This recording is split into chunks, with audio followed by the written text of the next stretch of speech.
adventures.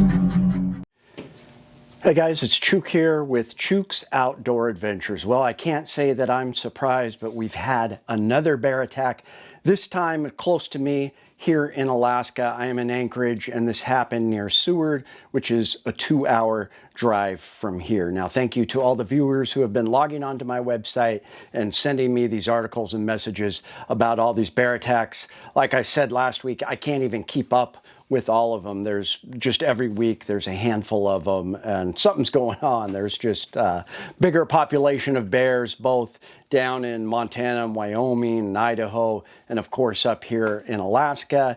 And as we approach hunting season, kind of late fall, the bears are wanting to fatten up before they hibernate, and they're getting a little more desperate for food, and we tend to see more attacks. But this attack in particular was very interesting. Now, when it first came out, several people sent me the article, a couple of my friends, shout out to Frank the Tank, Beans Baxter. So 2 hikers near the Exit Glacier Trail, they were 1 mile up, where they fought off a brown bear, and all it said was they fought them off. Now, later on that day, and this was just yesterday I heard about this, well, I guess it would be 2 days ago, the day this aired. So just recently, and then later, later in the day, the troopers put out another statement with a little more details, but still not much is known. So it was a man and a woman. They were seasonal workers, and after work they went for a hike up the Exit Glacier Trail. They were 1 mile up, and they were attacked by a brown bear, and all I know is they fought it off. Now, the troopers did make a statement, or Fish and Game, that said they did not have bear spray with them, and which would have been a good idea. I agree with that. They should have had something. What I want to know is, how did they fight it off? Were they using their fists? Did they have a pocket knife? Did they pick up a big stick? Were they throwing rocks? It's really hard to know. Now, like I said, I was surprised. Typically with a brown bear, I wouldn't try to fight it off with my hands, although there have been some amazing stories. There was one old timer that was attacked here in Alaska.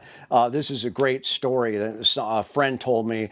And what happened is a big old grizzly attacked him. Now, we have grizzlies are the interior bears, same species, but when they're on the coast, they're eating a lot of salmon. We call them brown bears. They tend to have bigger heads and bigger bodies. And then, of course, on Kodiak, that's a whole nother separate species. Biologists argue about that, but I feel it's a separate species.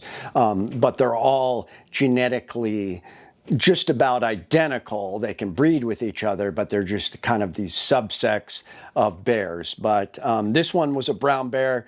That's what it was called, not a grizzly, because it was near Seward, so closer to the beach. So we're going to call it a brown bear. But this old timer was attacked by a grizzly in the interior. And what he did is he kind of tried to shove his hand down the bear's throat as it was trying to eat him. And supposedly it kind of gave it a lockjaw where it couldn't close down all the way because of where he had his hand. And then he was scratching the soft part of the upper mouth of the bear. And he was able to fight it off, doing that with his knife before he got to a firearm. So there's some amazing stories like that. There's a couple stories, or there's even videos you can watch. The one was from, I think it's from Russia, or somewhere in Scandinavia, where a brown bear, these people are walking along a road. This brown bear comes out of the tree line, runs at him, and the guy kind of screams, "Ah!"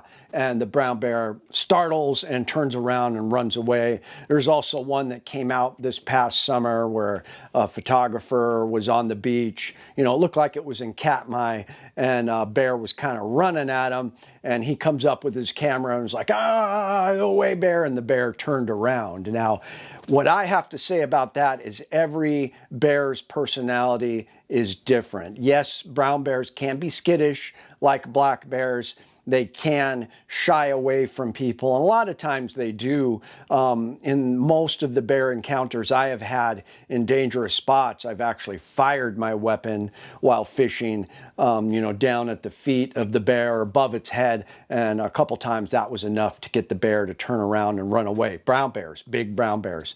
So it has been known to happen, but I will say it depends on the bear. I would not suggest trying to fight it with your hands. If you're on Kodiak and you've got a 900-pound Kodiak brown bear coming at you, you try to fight it off with your hands, you're going to lose quickly. It's going to eat you.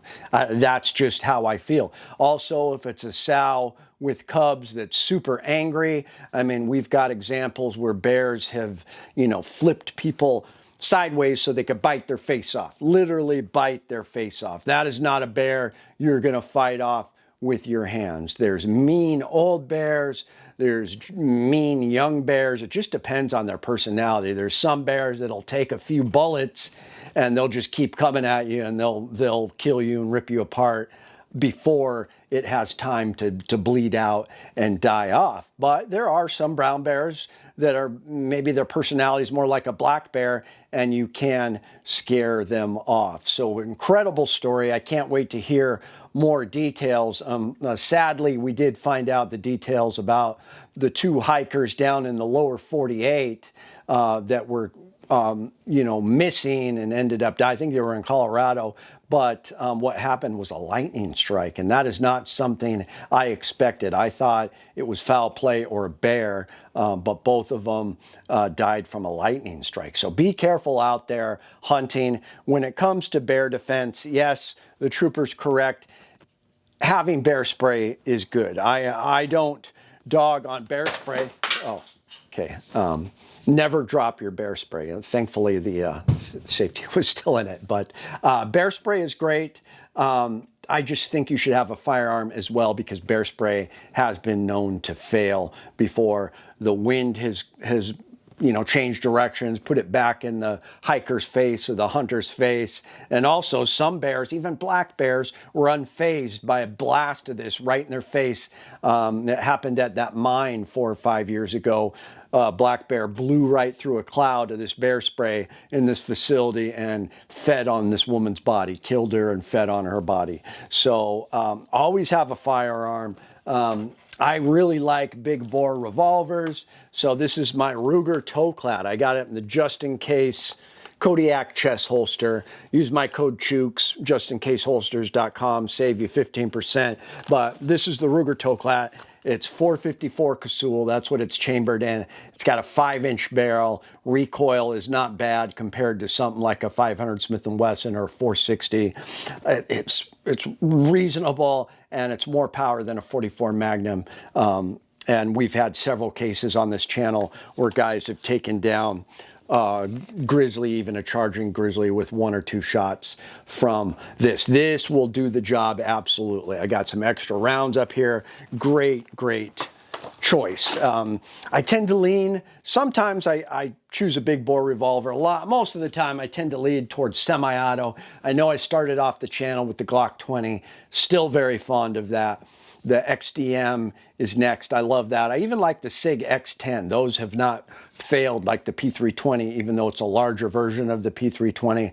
X10 is a great 10 millimeter. M&P 10, I really like the ergonomics and stuff. There have been some reports of it having problems. But then again, that guy in Kodiak took one out just last summer, the summer before, with that. I like Tang Folio 10 millimeters. There's a few I like. I even like the FN 510, but I just don't shoot those polymer striker fire pistols as accurately as I do in 1911. So I went old school and I turned back the clock. I got my Dan Wesson Razorback. It's a high-end 1911, but I shoot the Buffalo Bore the big stuff, the 220 grain hard cast out of this, I got 703 foot-pounds of energy. So just incredible power. And that was testing with this gun. Again, I got a just in case hip holster there, a pretty fancy leather hip holster. But yeah, take a firearm when you're out in bear country as well as your bear spray. I hope people survive. I know there is a GoFundMe for the 2 hikers, for their families and stuff like that, that just died down there in the lower 48. So stay safe, stay armed. I'll see you guys next time. I'll have a video up in the morning. It's Chuke, your friend in the field. My name is Chuke. I like to trade my guns just for fun, but now I have none. Oh, look, get shot by a bear, but I don't care. I got a 10mm. Chuke's Outdoor Adventures. Watch you all die every time.